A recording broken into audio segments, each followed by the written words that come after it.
ambitious. I'm a hustler. I have my own lane. That's the thing about comedy. You wake up every day, you don't know if you're funny that day.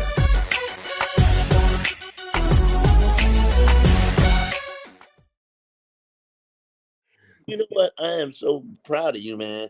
Not to mention that technology has changed the game for allowing people to do on the internet.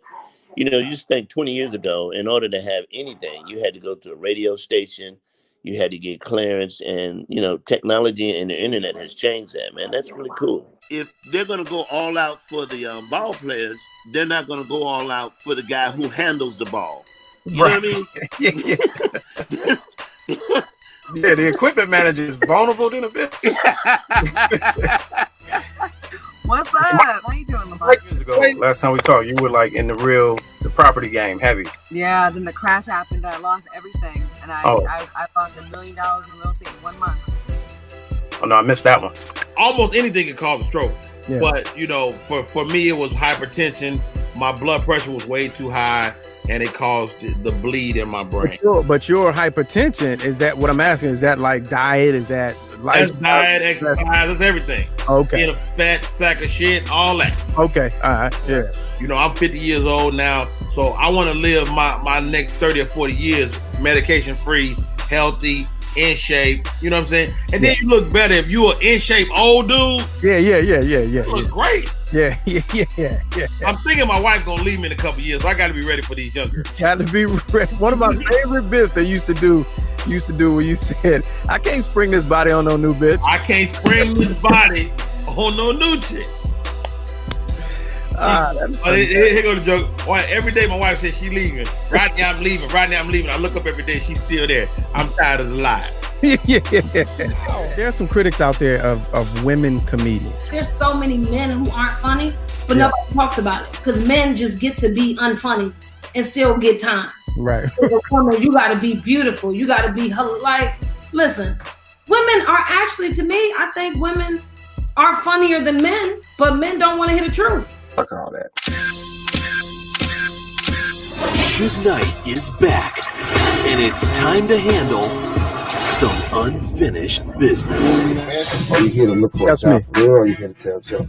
No. True story, man. This is my true Hollywood story right here. The money shot was them coming out wearing kente cloth scarves. In that moment, watching it, I was like, "What the fuck is this? Like, what are y'all doing?" 1994 called, and they want all that shit back. Shout out to Martha Stewart for doing whatever it is she's doing right here.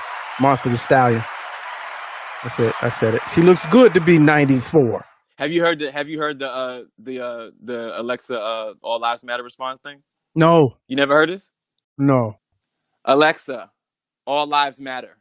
All lives matter. However, Black lives are disproportionately in danger in the fight against systemic racism and injustice. Wait a minute. Woke Alexa. No. Alexa woke. That's Alexis. Right. So then the joke was, because on social media, you had to be very careful. I had to turn my scrutiny into observational comedy. RuPaul's a smart individual. He did the commercial as both because he know women get paid less. All right, moving on. They asked her when police gonna stop killing unarmed Black people. Let's see what she's talking about. Alexa, when will the police stop killing unarmed Black people? I don't know that one. Not even Alexa knows. Wow. Nice cube. Thank you so much for joining us. Listen, I've been an independent, just contract with Black America. I said I never had lunch with the president. God damn, I'm glad they set it up. Fuck it. When's the album coming out? Hey, the album's in stores November 4th, homie. You didn't have there yet for the tagline is, "Nigga, we been here, cause we Black people. We was already here." Is there a story that you can tell that's just so unbelievable, you know, to the point of what Black people are dealing with the criminal justice system? I represented a kid who was blind. He had been shot in the face as a juvenile. And on one eye was prosthetic, the other still had like shotgun pellets in his eye. And I'm prepping my guy to testify, and we're on the phone. I'm like, "Hey man, how often do you clean your eye?" the prosthetic, and he was like, it's not a big deal. I can pop it out at any time. I was like, you think you could do it during the trial? He was like, yeah, no problem. I said, okay, that's what we're going to do. I was like, just go with it. This is how you prepping them. You tell them we're gonna have to pluck that eye loose. I'm gonna tell them I'm gonna have you take the eye. I gotta ask you this, and I ask people this all the time that I run across who really found a way to shift their business. Like, did you know the COVID was coming? Did you know because this seems like one of those too perfect situations. Well, you know what? I know the name. Let him order my steps. You see what I'm saying? Yeah. So once you let him order your steps, you never know what may happen. Yeah, and you had the vision and the foresight, knew that the shops was going to close down and this business was going to take off. Guys, let's talk about it, man. This product is a vision of yours that you finally decided to launch this year. Even though my dad never liked actually smoking the cigar, he loved the scent, he loved the aroma. So that definitely got me intrigued. So I would say maybe about 7 to 10 years ago, I had my first cigar, first time smoking it, and I just fell in love with it. So yeah, man. Let's talk about it, Cuban. You've been a cigar smoker. I mean, it's in your name. You've been for years. And talk about the culture a little bit. I got a new TV show coming out, and you're gonna get it right. Wait, I'm gonna let you know what it is, so you know what it is. But we're not talking about that right now, Q. But we are, and I'm gonna tell you. Just give me all right, go ahead. 2 seconds, and you get it. So I created a show about the cigar culture. Okay. And we already got 18 networks that want the program. I got Sex Entertain on it. I got D.L. Hughley, Richard Hamilton, Rasheed Wallace. We got Michael Jordan.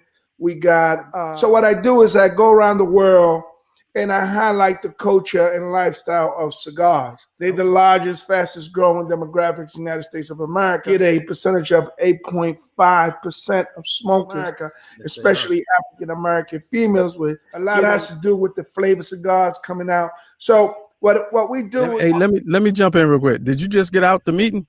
Cause you on fire. You got all the talking points and everything. Was you just? I just know. All right. So listen. So your interview is next week, man. It's Mike's interview. So having traveled the world, though, all serious, having traveled the world, what advice would you give him as a new business owner with his own brand? What are we drinking on right now? Right now, I have a daiquiri. Okay. People think that the daiquiri is like like that really frozen pink, like really sweet drink that you get like on South Beach. Yes. But the traditional daiquiri is actually just rum, lime, and sugar. Super simple. No, I did not know that. After a certain sugar level and a certain proof, I'm out of there. I'm stuck. I got you. Sure, but he's made it more comfortable. He's made it more comfortable for them and more acceptable for them to be out in the open. But I do think that this notion that, you know, the retelling of our history is about telling it that America's some terrible, horrible, horrifying place that we should hate. I don't think that's not only do I think that's wrong substantively, I don't think it's useful for Black people. If you still ride for President Trump as a Black Republican, if you do, tell me how. I can't see myself voting for Joe Biden. I can't see that. That's the only reason. That's the only reason. Oh yeah, you can hear me. You can see me. I'm all right. Oh yeah, you loud and clear, and you at work too, which is major. Now I'm home. I'm home. This is the home office. The home office. Excuse it. It's a little janky, but no, it actually looks official. I see the caseload on the right, and I figured you was at some type of institution right there.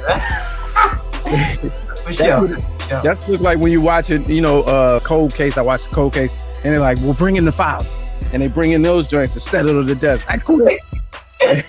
So I'm a criminal defense attorney here in New York. I'm a former prosecutor too, so there's that part. I was right on it. I was guessing. A lot of slack for that part. I was a Manhattan prosecutor for 5 years. I grew up in South Jamaica, Queens, so I came out of drugs, and they put me in narcotics when I got to the DA's office. So I did that for about 5 years, and I've been doing criminal defense work ever since. I'm also an adjunct professor at City Tech. Gianni said his son doesn't want to learn how to drive out of fear for being pulled over by the police. So we have individuals who literally put a pause on the natural stages of young adulthood to avoid these scenarios. that shouldn't happen anyway. There's another kid somewhere right now at this very moment who will intentionally fail the driving exam to not disappoint his father for trying to get the license, but his fear won't allow him to get the license because he may be pulled over by the police. Right? So layers. So is it? That's layers, right there. It's layers because we're talking about a system. Trauma is a system. Let's go back to that one time when I played basketball in Cuba. Michel? Junior. Like LeBron James, King. He likes King James. I'm gonna see what his handle look like. Let's see.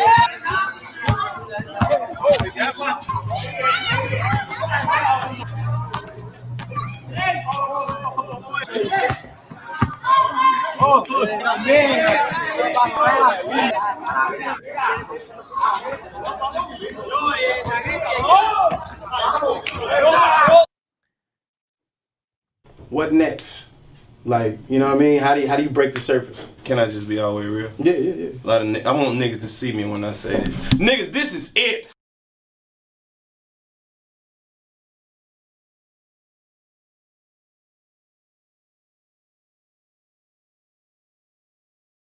How are you feeling, Black Matt? I'm not sure about how I feel about you coming onto my show with a better background and better lighting, you know, like you're in some fucking radio station or something like that. And obviously showing that we at the crib. But that's okay. That's okay. Go ahead, do what you do. I think my arrangement of liquor is pretty dope, though. Oh, absolutely. Absolutely. So what this is, I'm in the closet. I'm in the closet, champ. This Are is, you? yeah, Oh, shit. Yeah. See that? You see that? This is my Tiny Closet Studios command center, man. We broadcasting out of here. Because who knows when we're going back to the comedy clubs and sitting shoulder to shoulder, elbow to elbow, and laughing out loud again. There will be no more laughing out loud. Because all that mouth open stuff in public, it's a wrap. It's a wrap. All right, player, we got to go. Thank you, Lester Holt. I appreciate you, man. Love everything you do. Thanks a lot. I don't care if it is a closet. You still looking mad official. Can you get me the fuck off of this? You got